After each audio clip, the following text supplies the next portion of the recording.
Hello, everyone. Welcome to another episode of the On Fire B2B podcast. It's a podcast where we take business owners and CEOs in the B2B space.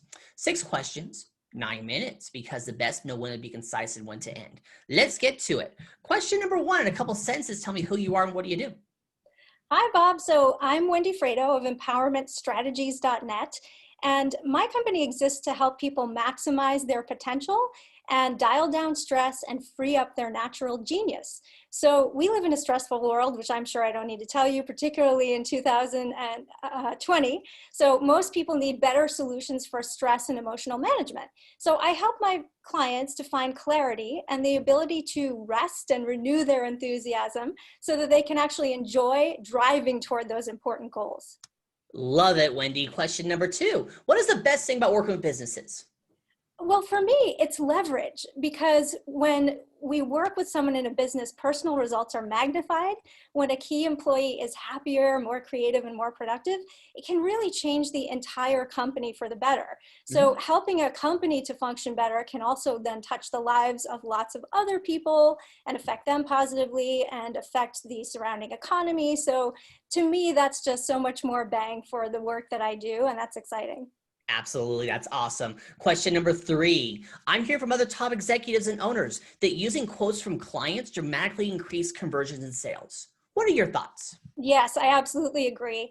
I think the reason so many of us search for reviews and recommendations through our networks or online is that we all crave social proof. So for instance, if my only fan is my mom, then you probably won't want to hire me. But if I have some articulate fans who can tell you in detail what I'm good at and why that was helpful to them, that's just so much easier to trust. Yeah, I'm pretty sure if you're on a call with someone to just start consulting with them, you say, let me tell you what my mom says about me. Probably isn't going to go that really very well. helpful.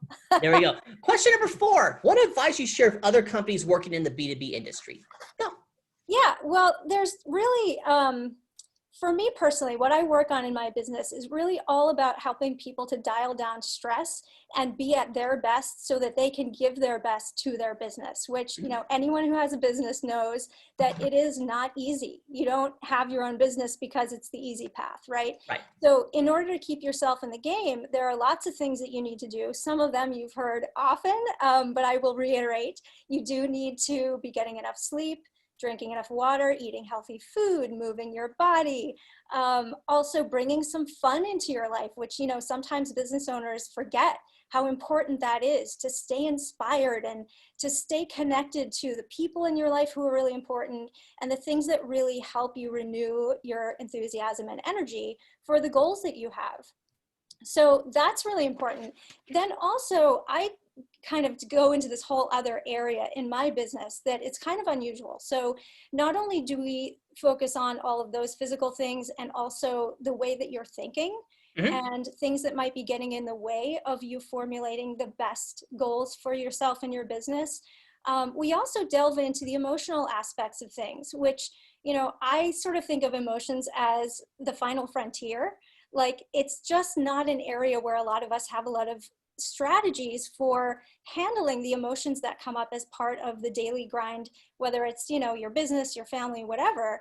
And it's really, emotions can really weigh us down. And there's a lot of studies that show that, if you're not handling your difficult emotions, you can make yourself sick. And so that is definitely not you being at your best. So we, in my practice, we really, in the coaching that we do, we look at all aspects of someone's situation, but the emotional aspect is really important. And my favorite tool ever, which some of your listeners may not even have heard of, is called tapping or emotional freedom techniques. And it definitely is something that, at first can sound odd, but basically it is based on a lot of things like cognitive therapy, exposure therapy.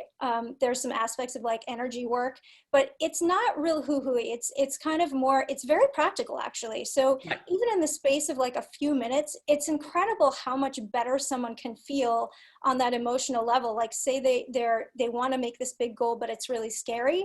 Sometimes that fear is so hard to get around, but when you use some of these techniques from EFT, it's amazing how even in a few minutes, sometimes you can feel so much more available to make those larger goals, put those in your sights and really start moving forward toward them. So, for some people, it takes a little bit more work. It depends on what's going on underneath everything. But the other thing I love about this set of tools is that it's basically a self-help tool. Yep. So once I teach it to my client, they can come back to me as many times as they like. I'm always here, but they can also take those tools home and just use them, sometimes without a whole lot of fuss and bother. And that's really, to me, empowering. And that's why I called my company Empowerment Strategies, because Yep. for me, that's what it's all about. Actually, one thing to let you know, again, we've never met. This is the first time we've ever True. spoken to, Yeah. but I'm a hardcore proponent of EFT. Oh, nice. So just to let you know, there's your ringing endorsement right there. Let's get to question number 5. We got to get to number 5 here. So what other top CEOs and business owners in the B2B industry, like yourself, would you like to acknowledge as a leader and should be a guest on my podcast? Well, I actually wanted to recommend a good friend of mine named Bridget Brady. Her website is ampupmybiz.com. And we've been friends a long time, and she's really amazing. She does a lot of different things. She helps people with public speaking skills, sales skills, kind of across the board. She has a whole lot of digital resources to help people in the social media space and with websites, etc. So she's really well-rounded and really awesome human being, and I love her. So I just wanted to bring her to you and say, I think you'd really enjoy talking to her as well.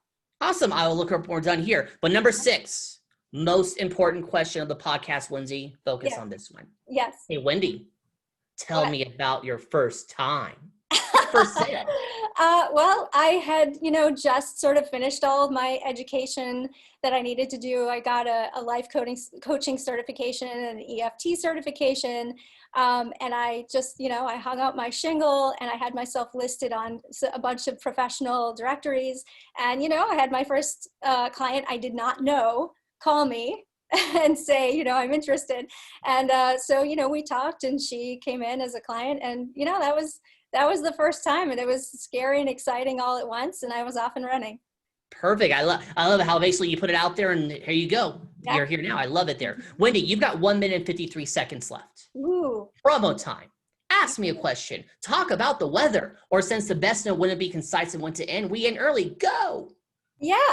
Well, I want to thank you and all your listeners for being here today. And, no matter what you decide to do in this space, whether it's EFT or seeking out some sort of other, modality or way to handle your stress, I really urge you to think about that, because, 2020 has been rough on everybody.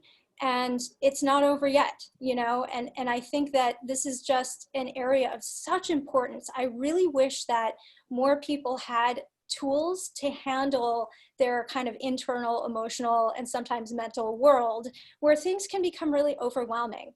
I find that of all my clients, I almost never have a client who's not dealing with overwhelm on some level. Mm-hmm. And I think that's so natural in this age of information, right? Where the amount of information is just beyond, it's like, it's such a glut everywhere you turn, everywhere you look. And that is really overwhelming in a way that humans are only just beginning to have to deal with. So we have this whole new set of issues and almost no training in how to handle our emotions. And somehow all of that seems to just be getting worse. So, just think about ways in which you might be able to, whether it's journaling or, some sort of physical practice like yoga that really helps you, or, just think about this as part of your business. It's so important to your health and your ability to do the best you can for everyone involved in your business. There you go. You pulled it off. 6 questions, 9 minutes, because the best know when to be concise and when to end. Your website, say it. Oh, empowermentstrategies.net. In the description, it's magic. Wendy, thank you so much for being on. Tip of the hat to you. And for everyone else watching or listening, make sure you check out more episodes of the On Fire B2B podcast. I am Bob Clark. Y'all have a wonderful day. Now talk to you later. Bye.